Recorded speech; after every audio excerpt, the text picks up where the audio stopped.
You're listening to the Spend 10K a Day podcast, brought to you by the performance marketing experts at Mute6. This is your source for cutting-edge insight into the world of online advertising from the team with more Facebook case studies than any other agency on the planet. Here are your hosts, Steve Wise and Stuart Anderson.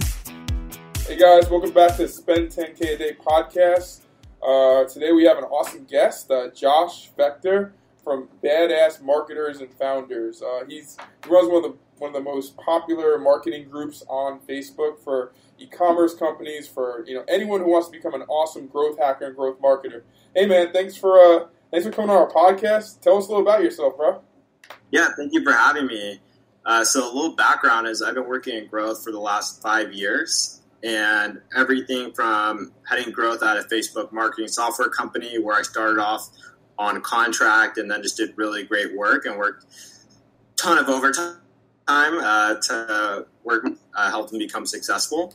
And they're actually the first company to live stream on Facebook. Then went to SF for some bigger opportunities in tech and became head of growth for a company called Upbound. Upbound was an event subscription company and managed growth for them in 5 cities and expansion in 2.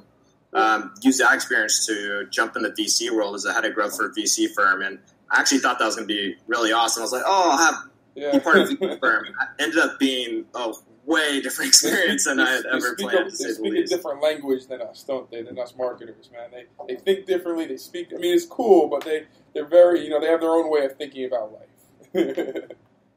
100%. Their way of thinking is, they're not thinking about like bootstrapping startups. That's not their mentality. Because they have money, they're always thinking of how can I reach this milestone faster rather than how can we bootstrap and really like get to profitability. And that was a very different mindset dealing with. And then I left there to become the growth evangelist for Autopilot, which is one of the top 10 fast SaaS companies. And that was a really cool experience. And then all the while, this community online was building, and eventually it made sense to just manage it full time and pursue it. Awesome, man. So you got experience in B2B, you got experience in B2C. You've seen growth from the eyes of a marketer, from a VC, from a B2B company. So you've been just looking at it from every angle. So you got a lot of diverse experience. Tell us a little more about BAMF. Why you had this decision to start a Facebook group. I think one of the biggest things when you're a marketer is sharing your intel with the community. And I love it how you're so open, you're so honest, you have great energy, man. And that's why I was so excited to have you on our podcast. Yeah, thank you, man. So honestly, it came from this point where I had gone to SF to meet the best marketers, the best founders, get the best advice. And I felt like I was left with nothing. I went to events and I was listening to the head of growth for Uber or whatever company it is. And it was basically a pitch to get people to work for their company. They were talking very high-level growth framework stuff that I wasn't even interested in. I was like, how do I get my first 100 customers? How do I get my first 1,000 customers? And I was like, man, there's a lot of founders that are getting sucked into these like events and getting screwed. Any content online, you go to growthhackers.com and it's like, here's how Uber grew. And it's just a short, 1,000-word blog post that's like, wow, so like, no tangible. There's no takeaways. There's no. I need to do this, and this to help my company grow. And that you hit the nail on the head, man. That's something that I'm always super passionate about. I was like, what does this mean? It's all trajectory. It's all kind of very high level. Yeah, you need to run Facebook ads. Well, that makes sense. That makes a lot of rational sense. Yeah, you need to talk to your audience. Well, what does that mean? So I love it how granular you get. You release a lot of hand checklists. I'm reading one of your checklists for LinkedIn, and I think that you are very granular in the way you think about growth, and that's kind of how I want to think about growth, how I want to build an organization to think about growth. So tell us about the Facebook groups. Facebook is making a big push toward groups. You'd agree. I saw that you had a picture of Mark Zuckerberg, which is amazing. You got to meet Zuck, and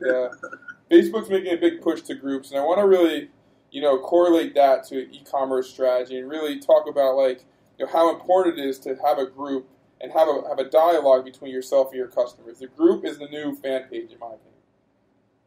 Yeah, groups are super valuable. I think they're one of the most underused assets, and part of it is because people are either one, they don't think they have the bandwidth to manage a group. They can't see the benefits because there's no direct like add to like ROI.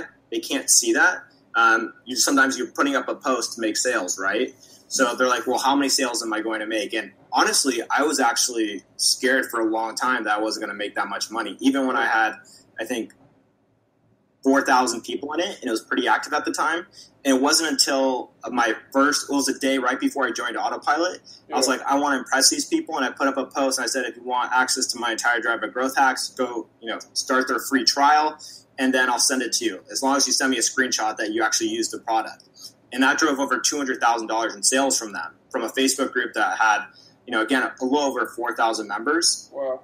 And at that time, I had not made any sales from the community. So that also I was like, whoa, like that just happened. I made $200,000 in sales for them. And a span, it happened in, I'd say, like a little over a week. What's really cool is, like, I have a lot of, partners we work with. They're like, Steve, should I invest money in page likes and audience development campaigns on my fan page? And I look at people like they're crazy when they say that. Like, you're going to invest money for a dying breed for page likes when Facebook is never going to show, organic content to any of the people that you're driving likes. But groups are a little different. If you're able to join a group and you're able to promote a group around your product or something around your product from a brand perspective, there's a lot of value, I believe, in like actually running paid ads to get people to sign up to groups. Am I right? Yes, you can do that. I didn't run that many paid ads, so I did it for like a little bit, maybe drove around 50 members. I relied primarily on, well, to be honest, I cold emailed 50,000 people, targeted people, with great copy. So before I was head of growth over at a Facebook marketing software company, I spent a year as a copywriter, and it was like I was down now. I had 2 failed startups that I had founded. It wasn't a good time in my life, and I was like, just working as a copywriter ended up being one of my best skills ever. Little did I know. We've all been there, man. I moved out to LA originally to be a stand-up comedian. I thought that was my calling, and the first ad I've ever ran was to drive people to my comedy shows. So, where you start in the marketing world is not necessarily where you end. But I'm fascinated with like where the groups on Facebook are going. I also want to talk to you about LinkedIn, but I want to start off on the groups. If you're gonna, if you're talking to an e-commerce brand or anyone selling products online, and you're explaining to them, how important it is to have a group besides just your fan page. How would you like kind of like communicate to them and say the importance of having, all your people in one specific place, whether your email list, cold emailing to get people to join a group, or just having them in one centralized place where you can actually reach them with posts? How would you explain to them how important that is? Yeah, so I would say one of the big benefits is that it creates like a brand, and brands are not, for the most part, not tangible, so it's hard for people to see an ROI. But I explain a brand that it's 2 people, either like your customers or prospects, talking about you without you in the room, and it's like, what are they saying about you? Yeah. And it's also you helping to facilitate that conversation, even though you're not even there, right? Yeah. So people talking about the group when I'm not even there and saying, this is an awesome group, this is where you should be, and them explaining that to other marketers. I think one of the cool things about my group that makes it a little bit different is we are pretty strict about who we let in. So we only let in, founders or marketing directors, growth hackers. We don't let in any like entrepreneurs. We try to stay as far away from them as possible because we know groups can get filled with them pretty quickly. And this helps us understand what they want. So by us understanding like, hey, these guys actually have a budget, we can talk about marketing automation software without people rolling their eyes. And I think that really helps as well. Part of it is also getting people to comment and invest in it. So one of the things that I noticed early on is that if people aren't actively investing in the group with commenting, then they don't even feel like you got to engage your community. I think that's the number one thing when you run social ads or you run anything on social. Is I 100% agree, is engaging within your community. Have you noticed like that the group gets such a higher edge rank or a higher amount of percentage in someone's newsfeed than just a fan page when it comes to Facebook's algorithm?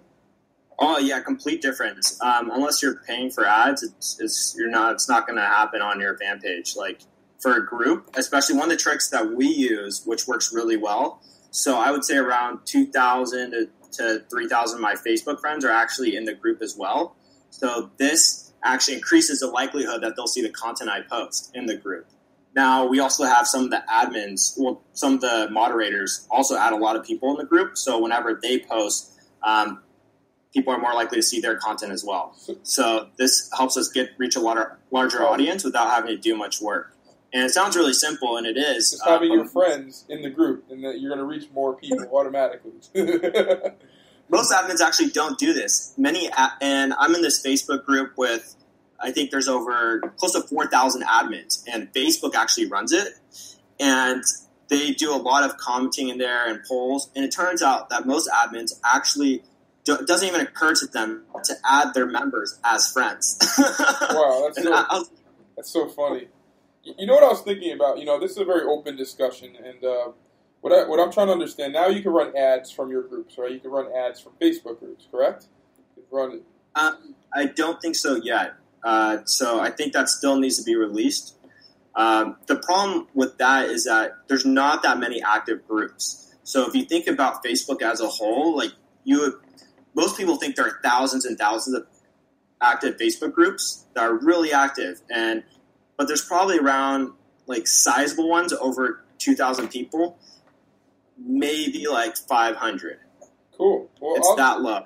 They're obviously going to. I was under the impression that was already released. I shouldn't have said anything, but they are eventually going to release, a Facebook groups plugin, to run ads from. And what I'm thinking about the future of Facebook groups is that that's going to be one of the primary ways you're going to be running ads from, because you're going to get such great organic reach from your group. So if you're a brand and you have the option of, do I share my best content with A, my group, or B, my fan page, you're going to want to share your best content with your group. Am I right?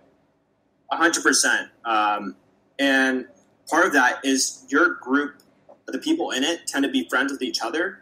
So if someone likes it, other people will get notified of their friends. And if they're in the group, then you have all these people just getting notified. It's this crazy, network effect, isn't it? Right? It's a great way of driving organic traffic. And none of the brands we work with, I don't know any large digital-only and media-only brands that really are leveraging groups. And I guess my excitement is to really come up with this idea, this methodology of really leveraging groups to actually drive organic growth, whether it's sales, whether it's engagement.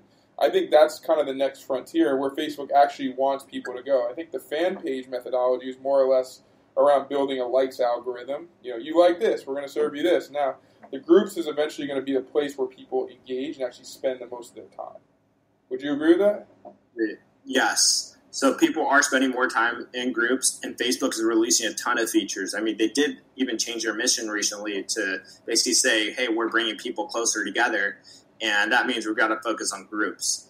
And when Facebook changes their mission, that's a really big deal because they haven't done that in such a long time. Dude, that's why I'm excited about just being able to learn from someone like you who's built a huge group. I haven't played around with the group's algorithm, and I think talking to you and having you share with our audience just some of your intel is amazing, because the future of paid marketing on Facebook is going to have a lot to do with groups. I think it's going to be the future of sharing content organically is going to be done through groups. I think if we can kind of spread that message to other brands that you need to start building groups around specific areas of your business, you're going to see the biggest ROI when you share content. That is going to be the biggest difference maker.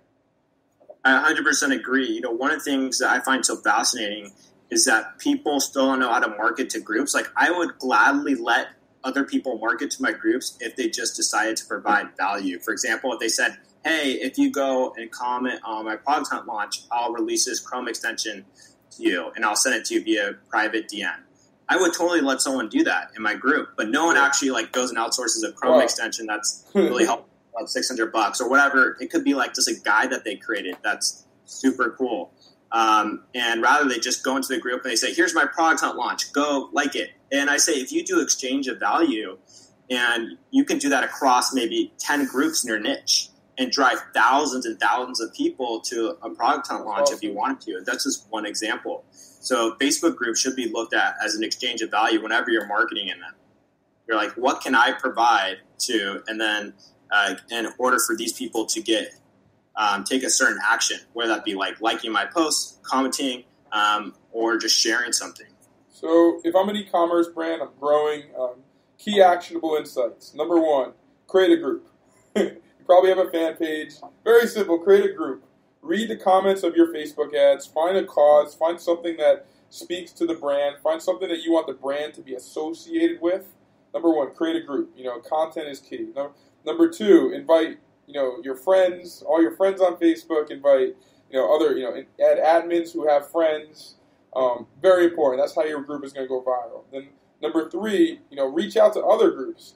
Ask for shout outs from other groups as a way, similar to how influencer marketing works. Come up with a value prop of why your group is very important, why people want to be in your group and want to be around you. It always goes back to the lunchroom table. Remember as a kid in 6th, 7th grade, the kid who always had 20 people around him at the lunchroom table was the most popular person, Yeah. And then number four, obviously keep releasing content in your group that people find valuable. Am I missing anything that you want to add to that?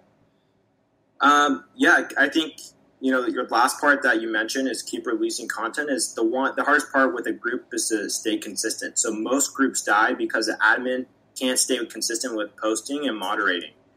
And I see this happen all the time. They'll go for maybe 6 months to a year and then they're gone.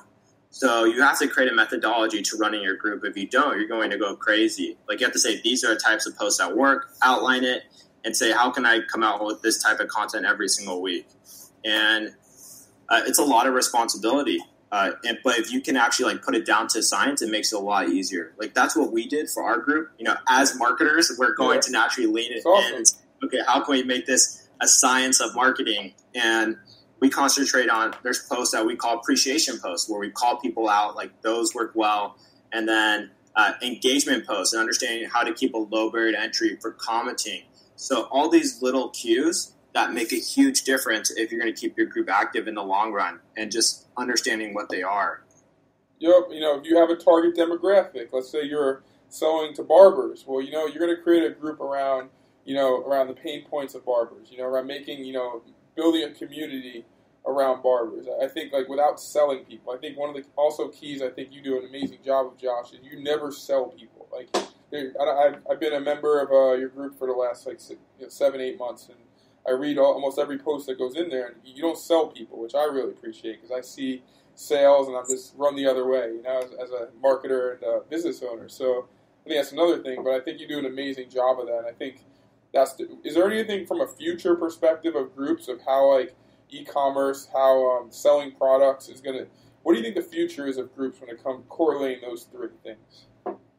Well, I think it's about building out your subgroups and understanding that you can actually direct people there. So subgroups is a huge feature that was released, and it allows you to focus more on the niches within your industry. So marketing is a huge industry, but within marketing, you have PPC, you have SEO, and then you can create subgroups around each one. And that way, you can expand your community and also give people a place where they're more likely to go. They may have liked your group, but just didn't like every single post because they're like, well, I'm an SEO. I don't need to understand how you're running Facebook ads. So you have this group link to your main one that's about SEO, and that makes them feel like you're actually giving a lot of value to them, and it gives them a home. And I don't think very few people are taking advantage of it, and if they are, for the most part, from what I've seen, is that they're doing it wrong. They're just linking a bunch of other groups that they like together rather than actually thinking of, what are the different niches within the industry that I started my group around. So if you can niche down with those subgroups, that's super helpful. How do you find which content to put in the groups? How do you automate it? So let's say you're a business owner, you're trying to build these niche groups, and you know that the future's groups, you get it, you understand that there's a community element to your business. How do you not only create the content, but how do you automate that process? Have you figured out a great automation process for that? I want to say yes, but the answer is no. And yeah, I come out and consciously create the guide the day of, to be honest. And sometimes it's a day before, but usually it's that close. And the reason for that is that if you're going to hit this point, we're just documenting your life and what's happening in your group rather than actually trying to spend a week creating a guide because you won't have a backlog anymore. I ran out of my backlog 4 months into my group, and at that moment I was like, oh shit, is my group going to die because I don't have content I can just pull from anymore? And I was like, what if I just document my life and just work on tons of growth stuff and put all my case studies in there? And that's what I did. The best part about it is the group keeps you accountable. So you just do growth stuff 10x faster because you don't have a choice. So you're experimenting like over and over again, hoping to hit some results. And that's how you end up, producing lots and lots of content. So it doesn't matter what niche you're in. Let's say you're a cook and you have a recipe group. You're going to create more food and develop more recipes because you don't have a choice. You're held accountable. Exactly, man. And you're a part of your community. You're not selling to people. You're a part of the community. And this podcast episode, Josh, correlates to my theory on Facebook ads. My theory on Facebook marketing is Facebook came out and said, "Hey guys, groups is our focus. This is what we're focused on." They were pretty obvious about it. Like, groups are the future. They're the now. Now, my theory is, as a marketer, similar to you, is we have to jump on that immediately. We have to take that and say, okay, let's bring all of our forces, all of our resources to start building out groups and really building real communities around our brand instead of just pouring out our marketing message to every single user in our custom audience, 100%.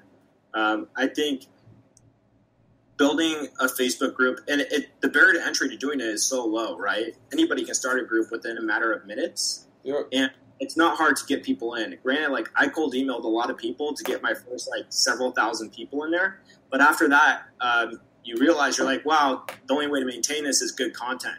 So actually our last 6,000 members came strictly from referrals, which is really cool to see. So they're valuable if they come from referrals. And you can reach out to your LinkedIn connections at scale. You can reach out to the Facebook friends you already have. And that's enough to fill a group. And if you do post good content and you're consistent about it, referrals will come in faster than you can even imagine, especially if you hit on the pain points and you know what they are. I think the harder part is you see a lot of people who are new to an industry wanting to start a Facebook group, right? So they're like, oh, well, in order to help my product launch. And I'm like, it's a lot harder when you don't have domain expertise because people will perceive you as a leader if you run a Facebook group. And if you can't demonstrate that domain expertise with the content immediately, then they have no reason to be in the group. Yeah, 100%, man. I think domain expertise is proving someone that you have authority in a specific area. And I think, I don't know if there's a such thing as authority, but at the same time, you have to have enough knowledge at least to portray yourself as being smart in a specific area. Let's change topics for a little bit, man. You're also crushing LinkedIn. Obviously, this podcast is mainly performance marketing. Mainly Facebook ads, spend 10K a day, scale campaigns. But you have an interesting story, man. You're also doing amazing things on LinkedIn. Love to share just with our listeners some of your key LinkedIn insights because you're the guru at LinkedIn, man. I watch you on your LinkedIn messages and I listen to you on Facebook and. I really appreciate you sharing all your insights, but tell us a little more about, where LinkedIn is going, because LinkedIn it's going to be a place where growth marketers are just salvaging over with video and with all LinkedIn Audience Network coming out with, organic reach. Just take it away, man. Yeah, so when I started on LinkedIn, one of the things that I noticed is I looked at the feed and I said, man, there's tons of horrible content here. And for most people, when they see that, they think of running away. When I see that, I think of opportunity. I'm like, how easy would it be to stand out if I just produced semi-okay content, right? Yep. And so I started writing statuses that were a little bit long form. You only have 1,300 characters, but I treated it similar to Twitter. I said, how can I make a status as interesting as possible within 1,300 characters? And I just started publishing these statuses. And they did exceptionally well. And I took the same formula I was using for my Facebook posts in my Facebook group and using it for LinkedIn. Same formula. And so it didn't require any extra work. And I started putting up these statuses. They were just blowing up left and right. And it took me I had around 4.5 months ago, 1,500 connections. And now I have close to 30,000 followers. Wow, it's amazing. Just insane to think about. Especially because during that time I was figuring it out too. Yeah. So in the last 2 months, it's grown just substantially, and I think I'm about to hit around 30 million views on LinkedIn just through status posting. And it's because I'm treating statuses like people treat tweets. How can you make it interesting in that scenario? Now, one of the things I noticed, too, is that on LinkedIn, people are so scared to be personal. So they don't like talking about what's happening at their workplace. Yep. If they just try to stay away from it as much as possible. So I said, what if I actually just started talking about like some of our failures and some of things that didn't go right and how we're solving them? Sounds like super common sense, right? Like, why shouldn't people be doing that already? But people are very afraid just to put themselves out there. They don't want to scare people away from their network. I think that, people appreciate when other people are real. They know, like, when you connect with someone, like, one-to-one, like, you feel their feelings, you empathize with them, there's a sense of trust that goes in. I think a lot of people in this world are scared to really open up to people without knowing someone. And that's how I always felt when I would either meet new people or connect with people on LinkedIn. It was so impersonal, Yeah, and I think that's why, there's an advantage is because everybody feels very like that it's not personal, is that if you can be that one person to lead the charge, you instantly stand out. And just talking about times I didn't get hired at companies or times that things didn't go right at work and that I lost a lot of money. I mean, I think I had one post that's like, this is how I lost $500,000. We've all been there before, man. It sucks. And yeah, people love that stuff. And it's not like people actually get scared of you and run away. They trust you more. And it's totally counterintuitive to what most people think. But the truth is, because so many people aren't transparent, you're going to trust the person who at least is willing to tell their story. And if there's only one of them, then they're all going to come to me. Like just today, I had one of the guys who leads growth and partnerships at Facebook reach out to me. He says, I loved your story about you not getting hired at Lyft to lead their social media. It reminds me of my story. And I was like, wow, some dude that I would just like dreamed of talking about just reached out to me and said, hey, like your story really resonates with mine. And such a valuable connection right there. And that's only like one of thousands that have happened over the last couple of months. You see that everyone else has the same exact, pain points, same exact, tribulations to reach the top. I think that, a lot of stuff you've gone through, I've gone through, and the other person's gone through. And when you're real about it and you're honest about it, like, listen, I've been through that too. There's a sense of trust that almost automatically is generated between you and the other person. And I think that's really, that's kind of, I'm a psychology guy. Before being a marketer, I was, studied psychology. I studied stand-up comedy. And, when you connect with an audience, that's why I always compare comedy to online marketing is when you connect with that audience, you can do whatever you want. You can bring them anywhere. You can bring them to a disco bowl. You can bring them to Argentina, and they're just going to laugh with you, And I think that's the amazing thing about human connection. Entirely agree. And people often forget that nobody changes across platforms. This people that are on Facebook are the same people that are on LinkedIn. It's not like they're different people now that they're using a different social media platform, right? Yep. They still are going to want to build a relationship based on their know, like, and trust factor with you. And how do you increase that? It's just being transparent and being real with them. And, they love that.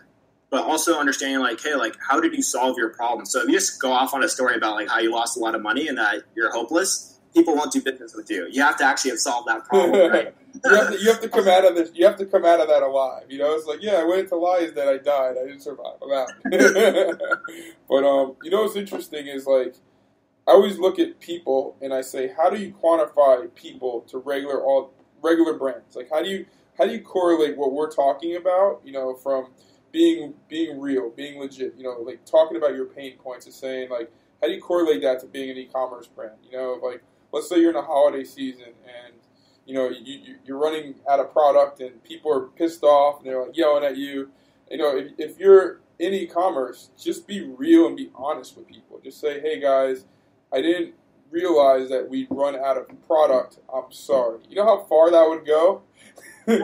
It reminds me of all the Kickstarter campaigns, right? Where they're all saying like, oh, it's going to be here. I promise. Like, just be honest. Like, if it's not going to be there for a month or, 3 months, like, let them know. Otherwise, you're going to keep saying, I promise for, 2 months. And guess what? Now you have a million broken promises. Exactly. Like, why, like, we all run businesses. We all know that, like, there's troubles, there's pain points, there's difficulties. Like, everyone gets it, And I stress to every, partner we work with is just be honest with people. Just tell them, like, listen, if you're having fulfillment issues, you want to apologize to people instead of just posting on a fan page. Why don't you run an ad to it? Run an ad to your custom audience saying, I'm sorry, your product, this is on us. We didn't realize the product would take this long. Just be real. People would so much appreciate that, and they would look at you as a human being and less just some random brand. And I don't really understand why more people don't humanize themselves when it comes to their online reputation or their business. Yeah, and at the end of the day, I mean, even though they lose out, it's a benefit for everybody that is, because, right, it's like I'm going to be standing out for a while everybody's learning to catch on. I mean, there's not many people doing what we're doing. It's very, very few. Yep. And it may take them another couple of years, maybe 5 years, before people start realizing, like, wow, like, it's important to be human on social media.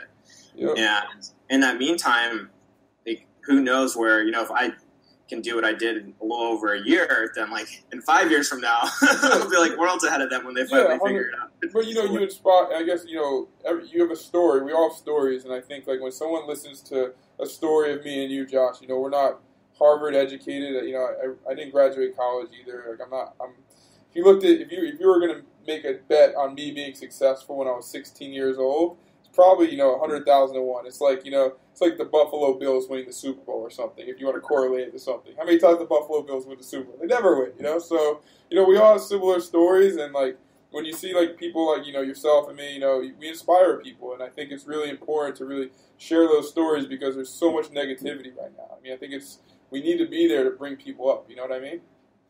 Very true. I remember as a high school senior, I got voted most likely to steal someone's organs and sell them on the black market. At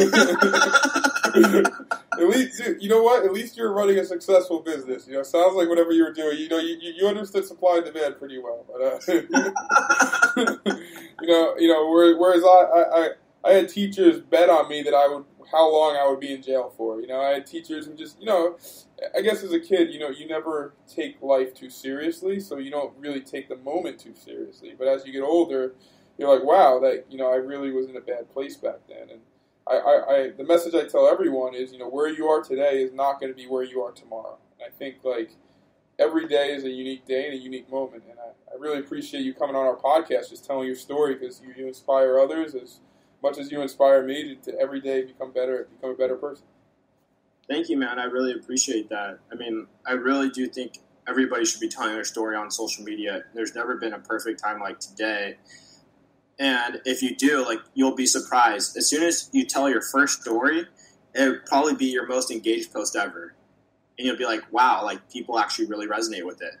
And they're always surprised. They hear it from you always over and again. And then when they finally do it, it's like, he was right. Like, it does work, Dude, and they finally wake up. It only takes one. I'm not going to mention the marketer who came up with this idea, but there was a CEO of an e-commerce brand, and very, very similar to us. He's a big storyteller. He's very active on LinkedIn. And what he did was he wrote a really amazing LinkedIn story. It wasn't that long, but very inspiring of how he grew up, and then he took a screenshot of it and turned it into a Facebook ad and started marketing it B2C. This is my story. This is who I am.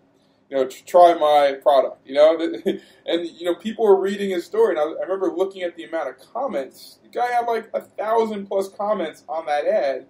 And can you imagine if, like, the executives of some of these bigger brands started really humanizing themselves and say, "This is who I am. I am behind this brand. This is, here's my story." Like, it would go so far. Would you agree? Yeah, it's funny that you say that because, part of our business model is we run a membership for B2B founders, and we help them with their personal brand. So, and that's part of what we do is we get them to tell their story, and then we use that copy on top of that they market to their audiences. I mean, I literally saw a guy who just it was like a LinkedIn status, and they screenshot it and turned it into a Facebook ad. And I was like, wow, that's genius. And I'm sure that ad converted, probably got a ton of sales, but the picture of him, and I don't know, I just think, like, the more different you become in the way you tell your message and your story, the more personalized and human that you are, the better your ads are going to convert and the longer you're going to have customers.